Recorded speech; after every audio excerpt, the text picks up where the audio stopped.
சட்டமன்ற தேர்தலில் 47 இடங்களை மட்டுமே பிடித்து 3ஆம் இடத்திற்கு தள்ளப்பட்ட அதிமுக தற்போது 2ஆக உடைந்து போனதாக தகவல்கள் வெளியாகியுள்ளது. தொடர் தோல்விகளை பெற்று வந்த எடப்பாடி பழனிசாமிக்கு எதிராக போர்க்கொடி தூக்கியது யார் யார் பார்க்கலாம் தற்போது விரிவாக.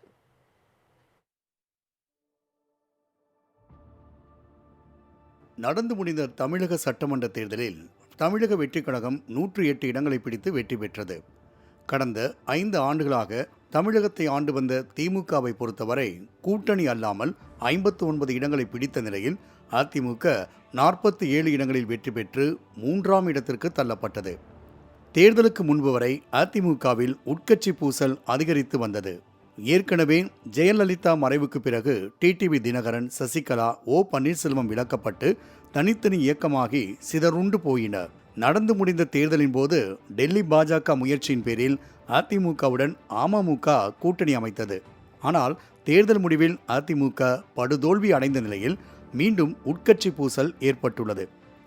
தேர்தல் பிரச்சாரத்தின் போது திமுக தலைவர் மு.க. ஸ்டாலின் எடப்பாடி பழனிசாமியை 10 தோல்வி பழனிசாமி என விமர்சித்து வந்தார்.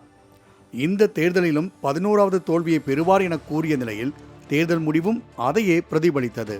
இதற்கு எடப்பாடி பழனிசாமியின் நிர்வாக குறைபாட்டினால்தான் இத்தகைய தோல்வியை அதிமுக அடைந்ததாக அக்கட்சியின் முக்கிய நிர்வாகிகளே குற்றம் சாட்டி வந்தனர். தேர்தலுக்கு பின்பு தவேக பெரும்பான்மை காட்ட முடியாத போது அதிமுக பொதுச் செயலாளர் எடப்பாடி பழனிசாமியை முதல்வர் வேட்பாளராக அறிவித்து திமுகவும் இணையலாம் என்றெல்லாம் பேசப்பட்டன.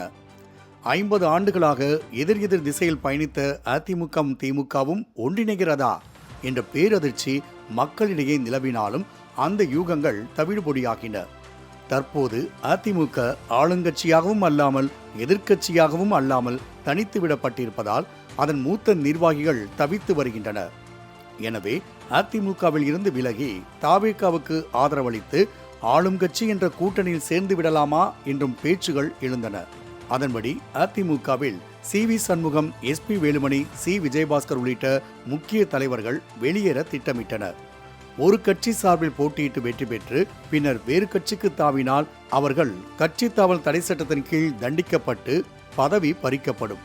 ஆகவே கட்சி தாவல் தடை சட்டத்தின் கீழ் சிக்காது இருக்கும் வகையில் 3/2 பங்கு எம்எல்ஏக்களை பிரித்து தனி அணியாக பிரிக்க சி.வி. சண்முகம் திட்டமிட்டார். முதற்கட்டமாக அதிமுக பொதுச் செயலாளர் பதவியில் இருந்து எடப்பாடி பழனிசாமி பதவி விலக வேண்டும் என்கிற கோரிக்கை முன்வைக்கப்பட்டது. இதற்கு இபிஎஸ் திட்டவட்டமாக மறுப்பு தெரிவிக்கவே அதிமுகவை 2ஆக உடைக்க முயற்சிகள் மேற்கொள்ளப்பட்டன. அதன்படி அதிமுகவில் உள்ள 47 எம்எல்ஏக்களில் 30 எம்எல்ஏக்களை சி.வி. சண்முகம், எஸ்.பி. வேலுமணி ஆகியோர் தனியாக சேர்த்துள்ளனர். மறுபுறம் எடப்பாடி பழனிசாமி அணியில் 17 எம்எல்ஏக்கள் உள்ளனர். 10ஆம் தேதி சென்னையில் எடப்பாடி பழனிசாமி தலைமையில் நடந்த ஆலோசனை கூட்டத்தில் தவேகவுக்கு ஆதரவளிப்பதோடு பாஜக கூட்டணியிலிருந்து விலக வேண்டும் என எம்எல்ஏக்கள் வலியுறுத்தியதாக கூறப்பட்டது. இதற்கு இபிஎஸ் தவேக அழைக்காமல் அவர்களுக்கு ஆதரவளிப்பது மரியாதையாக இருக்காது என கூறியதாகவும் கிசுகிசுக்கப்படுகிறது. இந்நிலையில் சென்னை எம்ஆர்சி நகரில் உள்ள சி.வி. சண்முகம் இல்லத்தில் அதிமுக எம்எல்ஏக்கள் ஆலோசனை நடத்தினர். இதில் அதிமுக பொதுச் செயலாளர் பதவியில் இருந்து இபிஎஸ் விலகுவது என வலியுறுத்துமாறு முடிவு செய்யப்பட்டது. இதற்கிடையே 17 எம்எல்ஏக்களை கொண்ட அணிக்கு இபிஎஸ் சட்டமன்ற குழு தலைவராகவும் 30 பேர் கொண்ட அணிக்கு எஸ்.பி. வேலுமணி சட்டமன்ற குழு தலைவராகவும் தேர்வு செய்யப்பட்டனர். சட்டமன்ற தற்காலிக சபாநாயகர் கருப்பையாவை சந்தித்த சி.வி. சண்முகம் கடிதம் ஒன்றை வழங்கினார். அதில் சட்டமன்ற தலைவராக எஸ்.பி. வேலுமணி, கொறடாவாக சி. விஜயபாஸ்கரை நியமிக்குமாறு குறிப்பிடப்பட்டிருந்தது. ஆக இதன் மூலம் அதிமுக மீண்டும் உடையப்போவது தெரிய வந்துள்ளது.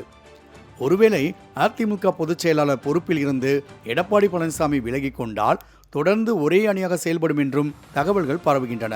அப்படி எடப்பாடி பழனிசாமி விலகினால் அது சசிகலா, டிடிவி தினகரன் போன்றோர் பழைய பகை விலகி ஒருங்கிணைந்து செயல்பட வாய்ப்புள்ளதாகவும் அதிமுக மீதான அத்தனை எதிர்பார்ப்புகளுக்கும் எடப்பாடி பழனிசாமி ஒருவரிடம் மட்டும்தான் பதில் உள்ளதென்றும் அரசியல் நோக்கர்கள் கணிக்கின்றனர்.